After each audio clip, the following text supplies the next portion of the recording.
네. 나를 따르라는 표어로 이 한 해를 우리 함께 보내고 있습니다. 우리 오클랜드 온누리교회가 예수님을 따르고자 하는 열망으로 가득한 교회 되시기를 축복합니다. 행복합니다. 나의 옆에 있는 사람이 예수님을 전심으로 따르는 사람이 내 옆에 있다. 너무나 행복한 일입니다. 그러한 사람들로 가득하고 나 또한 예수님을 따라가시게 되시기를 축복합니다. 그렇다면 우리가 알아야 됩니다. 예수님을 따른다는 것은 무엇일까? 오늘은 마태라는 제자를 통하여서 이 내용을 보기를 원하는데, 성경이 많은 성경의 본문들이 그런 것처럼 오늘도 시작부터 이상합니다. 이상함을 좀 느끼셨습니까? 오늘 시작 9절의 말씀을 다시 한번 읽어보시면서 얼마나 이상한 구절인지를 보시기를 축복합니다. 팁을 드리자면 오늘 마태와 예수님은 처음 만나는 자리입니다. 9절의 말씀 함께 읽겠습니다. 예수께서 그곳을 떠나 길을 가시다가 마태라는 사람이 세관에 앉아 있는 것을 보셨습니다. 예수께서는 마태에게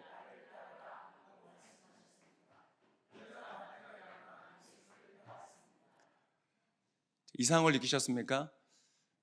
우리 교회 이제 양진우 전도사님이 새로 이제 취임하셨잖아요. 양진우 전도사님을 콜링을 하고 세울 때 제가 어떠한 분인가 알기 위해서 신방을 갔습니다.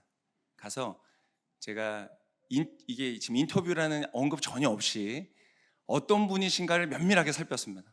정말 우리 파워웨이브 친구들을 맡겨도 될 만한 분인지, 아니면 맡겼다가는 이거 대충 하실 것 같은 분인지 면밀하게 살폈습니다. 살피고 돌아와서 기도했습니다. 하나님께 기도하고, 그리고 그분에 관한 이야기들을 우리의 리더십들과 함께 상의했습니다. 이런 분이 계시고 이러한 일을 하셨고 이런 분인데 파부를 맡겨도 되겠습니까? 네, 기도했습니다. 그렇게 전체적인 처음 이제 고민을 시작하고 기도한 것까지 한 두세 달 정도 걸린 것 같습니다. 그리고 최종적으로 우리 전도사님으로 같이 사역하십시다 라고 제안을 했습니다. 자, 그런데 오늘 예수님은 이 땅에 전 세계에 영향을 끼칠 하나님의 사역과 위대한 과업을 위해서 오셨죠. 그리고 제자를 뽑는데 12명을 뽑습니다. 많지도 않습니다. 100명도 아니고 기드온의 300용사도 아니고 12명 뽑습니다. 12명을 뽑는데 어떻게 뽑느냐? 자, 오늘 예수님이 9절 다시 보여주시면 그곳을 떠나 어떤 일이 있었습니다. 무슨 일이 있었냐면 그 중풍병자 고치는 이야기 아시죠? 친구들이 막 데리고 와서 메고 와가지고 뭐 치유하고 그 사건입니다. 방금 그 역사를 이루시고 그곳을 떠나서 이제 길을 가시다가 마태를 본 겁니다. 오늘 파부에서 이 설교 지금 했거든요. 근데 제가 앞에 있는 친구를 예화로 들으려고 딱 그래 너 하자. 너 이름 뭐니? 그때 원태래요. 원태. 할렐루야. 마태를 얘기하는데 원태가 앉아있어요. 마태가 딱 앉아있는 거예요. 예수님이 마태를 보고 처음 봤는데 인터뷰도 하지 않고 그 사람의 이름을 듣고 기도도 안 해보시고 그 자리에서 바로 나를 따르라. 여러분, 너무 즉흥적이지 않습니까? 저도 한 즉흥 하거든요. 저랑 사역하신 분들은 아십니다. 한 즉흥 하는데 여러분, 제가 길을 걸어가다가 처음 보는 양진우 형제를 나를 따라라 그래서 전도사로 데리고 왔으면 여러분 어떠시겠어요? 얼마나 황당하고 당황스러우시겠어요? 오늘 이 본문이 굉장히 당황스러운 장면입니다. 어떻게 그렇게 예수님 좀 더 신중하셨어야 되는 거 아닌가요? 기도해 보셨어요? 고민해 보셨어요? 그리고 결정해야 되는 거 아닙니까? 자, 질문을 드릴게요. 오늘 예수님의 선택이 즉흥적이고 성급하고 순간적인 선택이었을까요? 아닙니다. 어떻게 할 수 있을까요? 결과적으로 방금 우리가 읽은 책이 마태복음입니다. 마태가 기록하여서 수천 년간 예수 그리스도의 이름을 증거하는 복음서가 되었고, 마태 또한 예수님을 따르다가 순교한 사람이죠. 절대 성급하거나 조급했던 결정이 아니었습니다. 빨랐지만 그것은 아무런 준비 없는 계획이 아니라 치밀하게 계획되어 있었던 만남이었습니다. 언제부터 계획하셨을까요? 언제부터 계획하셨는가? 그것을 힌트를 제가 드리겠습니다. 에베소서 1장 4절과 5절에 보면 이렇게 기록되어 있습니다. 자, 같이 한번 읽어보겠습니다. 시작. 하나님은 세상이 창조되기 전에 그리스도 안에서 우리를 선택하셔서 사랑 가운데 그 앞에 거룩하고 흠이 없게 하셨습니다. 하나님은 그분의 기뻐하시는 뜻을 따라 우리를 예정하셔서 예수 그리스도로 말미암아 하나님의 양자가 되게 하셨습니다. 예수님께서 마태를 나의 제자로 삼아야 되겠다는 것을 언제 계획하셨을까요? 태초에. Before creation of the world라고 영어되어 있습니다. 세상이 창조되기 전입니다. 이해가 되십니까? 이해가 지금 되신 분은 거의 초지능 인공지능을 넘어서신 거예요.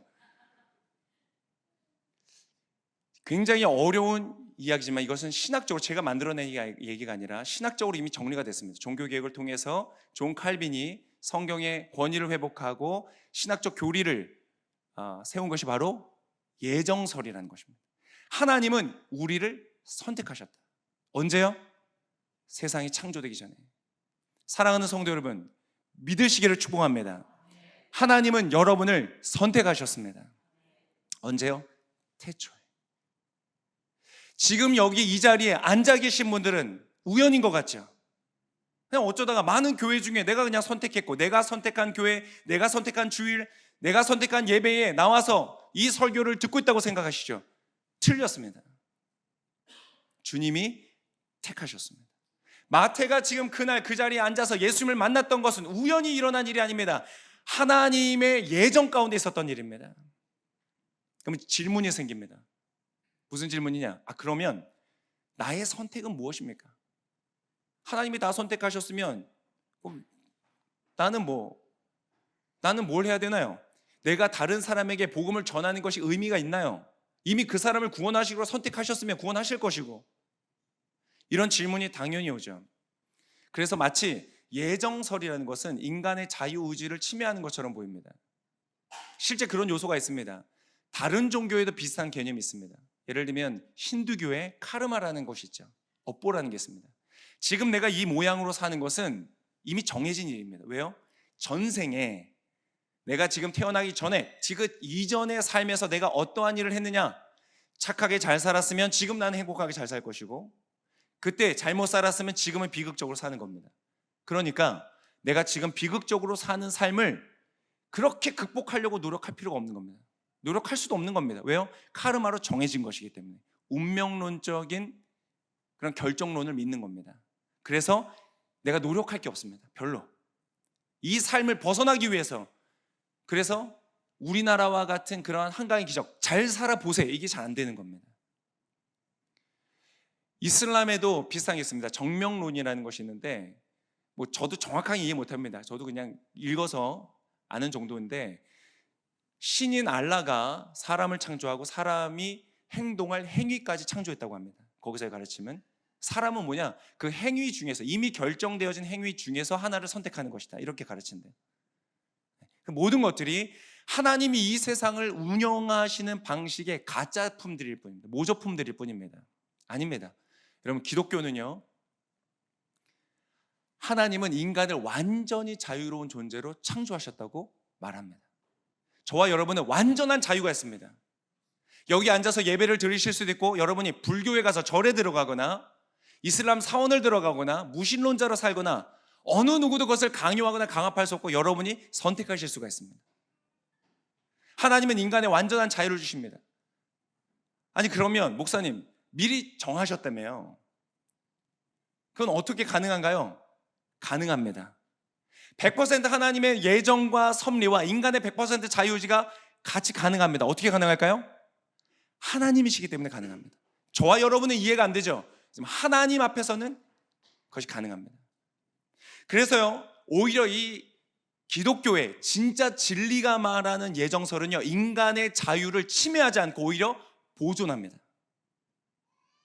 지금 저와 여러분이 누리고 있는 이 자유, 어떻게 누릴 수 있는가? 우리가 노예로 어디에 매여 있지도 않고 어떤 계급처럼 하층민에 놓여 있어서 억압되지도 않는 이러한 자유를 어떻게 누리는가? 이것이 바로 이 인간의 자유의지를 보장하신 하나님의 진리이기 때문에 나온 것입니다. 하나님은 모든 사람을 자유롭게 만드셨다. 그러니까 그 자유를 함부로 침해해서는 안 된다. 그것을 법과 제대로 세팅을 한 것입니다. 할렐루야.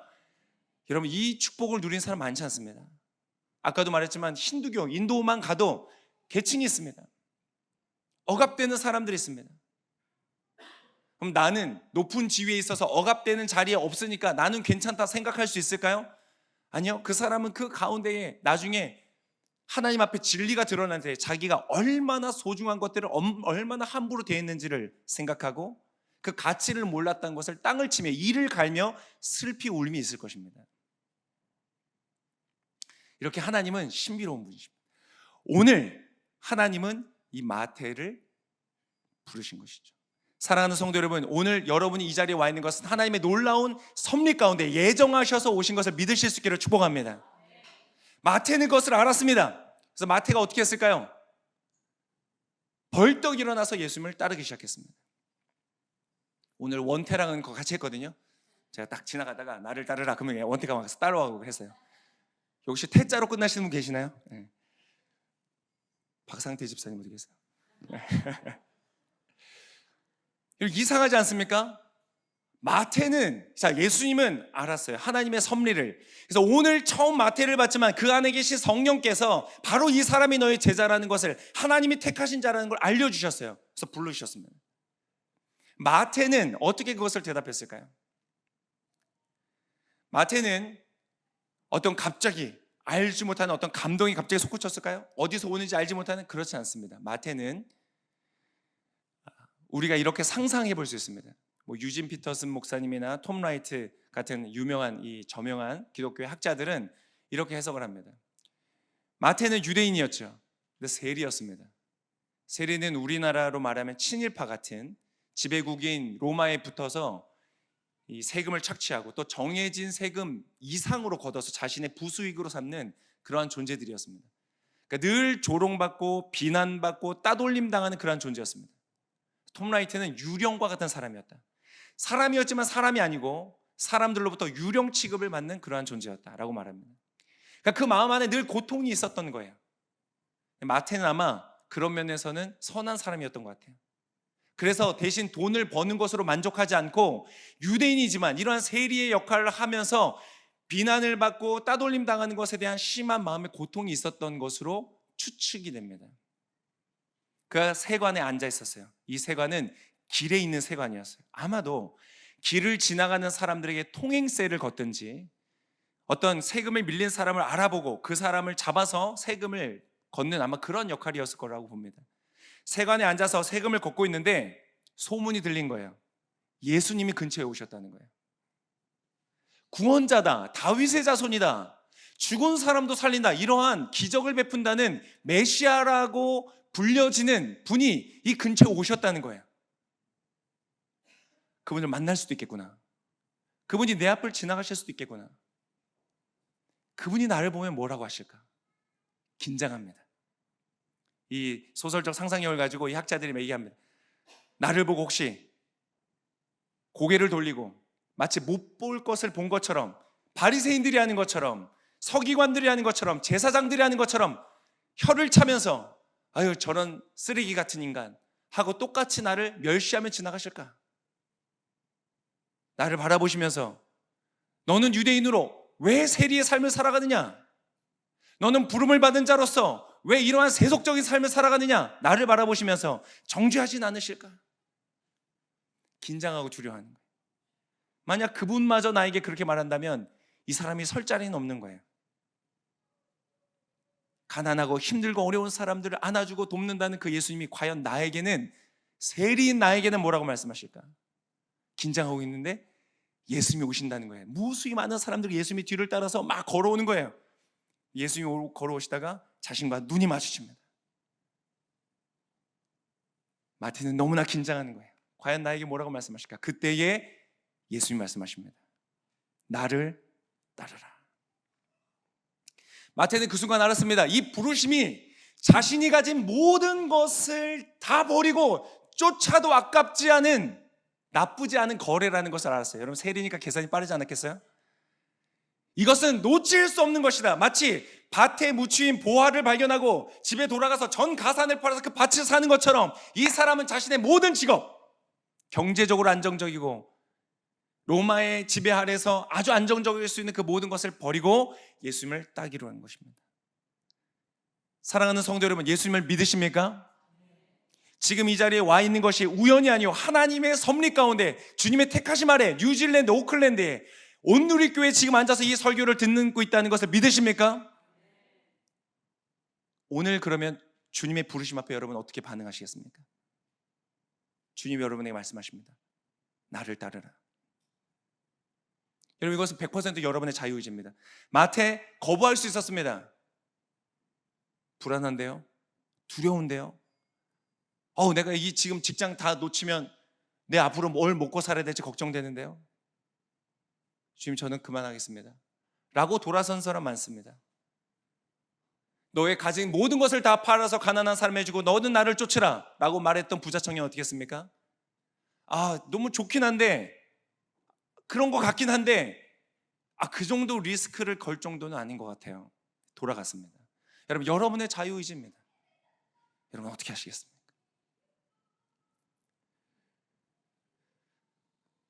너무 조용하셔서 제가 약간 불안한데 따라가게 되실 줄 믿습니다. 그러면 여러분, 예수님을 따른다는 건 뭘까요?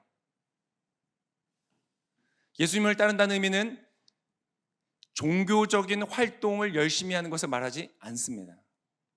기도 열심히 하는 것, 새벽 기도 가는 것, 큐티 열심히 하는 것, 주일 예배 오고 주일 봉사하고 헌금하고 하는 모든 것들이 아닙니다. 이런 보여지는 외연의 문제, 행위의 문제가 아닙니다. 그걸 어떻게 하냐고요? 오늘 읽었던 마태의 정반대되는 사람들이 나오죠. 바리새인들입니다. 바리새인들은 행동 하나에는 최고인 사람들이었습니다. 11조 꼬박꼬박 다 했죠. 종교활동 최선을 다해서 했죠. 기도하죠. 정기적으로 금식도 하죠. 길거리에 서서 사람들이 보든 말든 하나님께 기도하죠.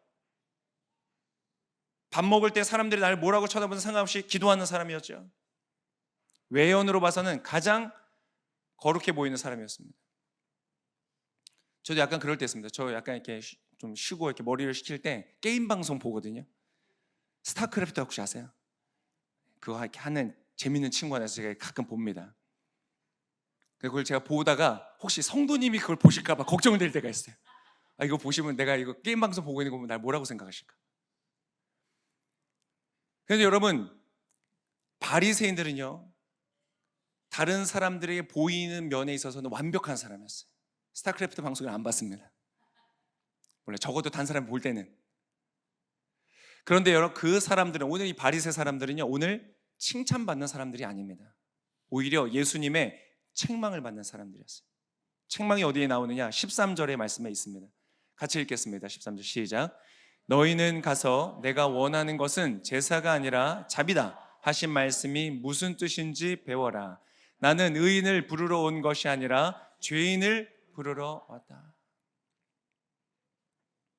너희는, 바리새인들에게 말하는 겁니다. 너희는 열심히 하는데 지금 내 마음을 전혀 모르는구나. 나의 길과 상관없구나. 너희는 지금 나를 따르지 않는구나 라고 명확하게 말씀하십니다. 자, 이것은 호세아 6장의 말씀을 인용하신 건데 이건 오해하시면 안 됩니다. 이것은 제사나 종교를 부정하는 말이 아닙니다. 난 제사를 원하지 않고 자비를 원한다. 이것을 세속적인 인본주의자들은, 제가 수요 설교 집회 때 한번 말씀드렸는데, 세속적인 인본주의 사람들은 어떻게 인용하냐면, 자, 그래서 종교는 다 필요 없다. 기독교, 불교 이게 다 필요 없고 우리는 서로를 다 자비를 대하는, 자비로 서로를 대하고 하는 정신만 남기는 것이다. 그래서 종교 자체를 다 부정하는 용도로 사용을 합니다. 종교 다원주의나 혼합주의는 모든 종교도 다 자비로 품어야 된다. 모든 종교를 다 포용해야 된다라고 나아갑니다. 다 틀렸습니다. 오늘 예수님 말씀하신 건 그런 것이 아닙니다. 제사를 부정하는 것이 아니라 제사의 본질을 너희가 잃어버렸다고 말씀하시는 것입니다. 자, 제사의 본질이 무엇입니까? 양과 소, 제물을 가져다가 죽입니다. 왜 죽이죠? 내 죄 때문에 내가 하나님께 심판을 받아야 되는데 내가 죽기 대신에, 죽을 수 없으니 대신 양이 나를 대신해서 죽는 것입니다. 그가 나를 대신에 피 흘려 죽음으로 나의 죄값을 담당하고 그것을 보시고 그 피값을 보시고 하나님이 나의 죄를 용서해 주시는 것입니다. 그 제물의 희생과 그 제물로 말미암은 신의 용서, 이것이 바로 자비를 말하는 것이고 제사의 정신, 본질을 말하는 것입니다. 그런데 이 바리새파 사람들은 제사를 지내는데 그 제사 가운데 나의 죄를 대신하여 죽는 양을 인한 고통이 없습니다. 왜요? 나는 의롭거든요. 왜 의로워요? 나는 기도하니까요.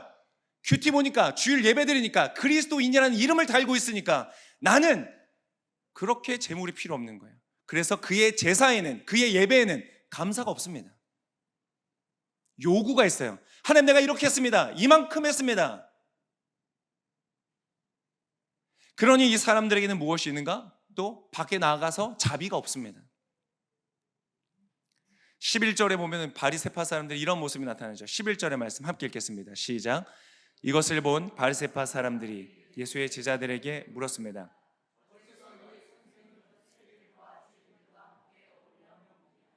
세리들과 죄인들과 어울리는 것은 안 좋은 것이다. 나쁜 것이다.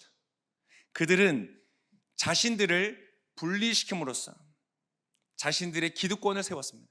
권력을 세웠습니다. 우리는 달라. 우리는 의로운 존재야. 그래서 바리새라는 이름 자체가 분리된 자라는 뜻입니다.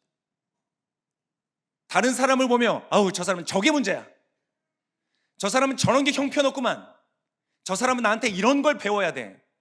아, 누가 이 사람한테 좀 이런 말을 해줘야 되는데 라고 그가 바라보는 모든 죄인과 세리들은 함께 어울릴 사람들이 아니라, 자비를 베풀 사람들이 아니라 손가락질하고 비난하고 분리하고 정죄해야 되는 대상이었다는 것입니다. 그래서 하나님의 나라라고 불리워지는 그 바리새인들이 세우고 있는 나라는 용서와 자비와 사랑이라는 하나님의 본질이 아닌 정죄와 분리와 비난과 따돌림과 자기 중심성으로 자기를 높이는 것만 가득한 전혀 상관없는 길을 걸어갔다. 우리가 조심해야 됩니다. 우리도 그럴 수가 있습니다. 아니, 우리도 그러고 있습니다. 우리 모두는 죄인입니다. 우리는 기본적으로 그러한 마음이 우리 안에 있고 우리는 그렇게 살아갑니다. 저 사람과 내가 문제가 생기면 누구 잘못이 있습니까? 저 사람 잘못입니다. 저 사람과 내가 갈등이 있습니다. 누가 바뀌어야 됩니까? 저 사람이 바뀌어야 됩니다. 우리가 이렇게 되면 위험합니다. 우리의 예배에 감격이 사라집니다. 감사가 사라집니다. 요구만 남습니다. 하나님 왜 안 해주십니까? 내가 이렇게 했는데요. 굉장히 위험한 상태가 되는 것입니다. 예수님을 따르는 길이라는 것은 무엇입니까? 종교적 활동 열심히 하는 바리새인들처럼 살아가는 그것이 아닙니다. 그러면 무엇일까요? 다시 제사 얘기로 돌아가서, 여러분, 제사는 그것 자체가 진짜가 아닙니다. 제사는 하나의 예표였습니다. 모형이었어요. 다가올 진짜에 대한. 무엇이었습니까? 예수 그리스도의 십자가입니다. 예수님이, 하나님의 아들이 나를 대신하여서 제물 되셔서 나의 죄를 안고 십자가에서 죽으셨다. 그 보혈로 말미암아 내가 죄 사함을 입었다. 이것을 누리게 되시기를 축복합니다. 그걸 누리는 것이 예수님을 따르는 것입니다. 아, 예수님이 나를 대신하여 십자가에서 피 흘려 죽으셨구나. 내가 그것을 믿으면 내가 어떠한 죄가 있고 어떠한 잘못이 있어도 내가 용서받는구나. 하나님의 자녀가 되는구나. 하나님의 사랑을 입는구나. 여러분, 하나님의 사랑을 받는데 조금 더 어려움이 없으시기를 축복합니다. 왜요? 내가 지난 한 주간 잘 살았기 때문에? 아닙니다. 예수님을 믿기 때문에. 예수님이 나를 대신해서 죽으셨으니 나의 죄는 이제 깨끗하게 용서되었음을 확증하시기를 축복합니다. 또 죄를 안 질까요? 아니, 죄 짓습니다. 그때 우리는 어떻게 합니까? 또 예수님께 갑니다. 여러분, 혹시 죄 안 지으셨어요? 지난 한 주간? 죄 지으셨죠? 또 안 지으신 척 하시죠? 그래도 우리가 죄인인 거예요. 죄 지으셨어요? 그럼 막 눈물이 나야 돼요. 제가 죄를 지었어요. 근데 우리는 다 아닌 척하고 살아요. 그래서 우리에게는 날마다 자비가 필요해요. 하나님의 자비가 필요해요. 그리고 하나님은요, 날마다 그 자비를 베푸시는 분이신 줄을 믿습니다. 그리고 그 자비를 누리기 때문에 감사와 기쁨으로 하나님을 찬양하고 예배하고 주님을 사랑하고, 그리고 이제는 우리도 다른 사람에게 자비를 베푸는 것입니다. 손가락질하고 비난하고 나랑 분리시키는 것이 아니라 품을 열고 포용해주고 수용하고 사랑하는 것입니다. 여러분, 오해하지 마십시오. 이게 참 어려운 이야기입니다. 어떤 사람의 잘못과 죄를 계속해서 용인하라는 말이 아닙니다. 그 사람이 나를 만약에 욕하거나 비난하거나 나를 때리는 폭력을 행한다, 언어적이든 신체적이든, 그것을 계속 용인하면서 맞아야 된다는 말을 하는 것이 아닙니다. 그 죄를 반복하는 것을 허용하라는 뜻이 아니라 그 죄인을 향한 나의 미움과 분노를 내려놓고 용서하고 그 사람을 위하여 중보하고 자비를 베풀라는 것입니다. 자비는 거래가 아닙니다. 너가 나에게 이만큼 잘해주는 만큼 내가 주는 것이 자비가 아닙니다. 주님이 나에게 주신 것처럼 달라지는 것 없어도, 변화되는 것 없어도 나는 그 사람을 사랑하고 용서하기 위하여 그 길을 걸어가는 것입니다. 어떻게 쉽겠습니까? 그러니까 십자가의 길입니다. 그러니까 십자가의 길인 예수님을 따라가는 것이죠. 사랑하는 성도 여러분, 우리 오클랜드 온누리교회는 이 예수를 따르는 사람들로 가득한 교회가 되기를 축복합니다. 얼마나 좋겠습니까? 늘 감사합니다. 늘 감격합니다. 주님 앞에 자랑할 것이 없습니다. 뭘 열심히 하고 잘했어도, 칭찬을 해도요, 진심으로 겉으로 보여지는 것이 아니라 정말 나는 잘한 것이 하나도 없습니다. 왜요? 그게 진짜니까. 모든 것이 주님의 은혜입니다. 그리고 사랑합니다. 자비를 베풉니다. 섬깁니다. 여러분, 교회가 그러한 모습이 될 때 온 세상이 하나님이 살아계심을 알게 될 것입니다. 우리 기독교 세계관 논증 다 해야 되지만 그것이 결정타가 아닙니다. 결정타는 우리의 사랑과 자비인 것입니다. 사랑하는 성도 여러분, 우리 예수 그리스도를 따라가는 저와 여러분 되시기를 축복합니다. 예수님의 자비를 받아서 마음껏 누리십시오. 그분의 사랑 안에 마음껏, 나를 정죄하거나 비난하거나 너가 그거 다 고친 다음에 널 받아줄 거야 라고 말씀하지 않으시고 지금 그냥 있는 모습 그대로 우리를 품어주시는 주님의 사랑의 품을 경험하시기를 축복합니다. 그리고 그 주님을 따라 우리도 사랑하고 베풀고 섬기는 아름다운 우리의 모든 신앙생활 되시기를 예수님의 이름으로 축복합니다.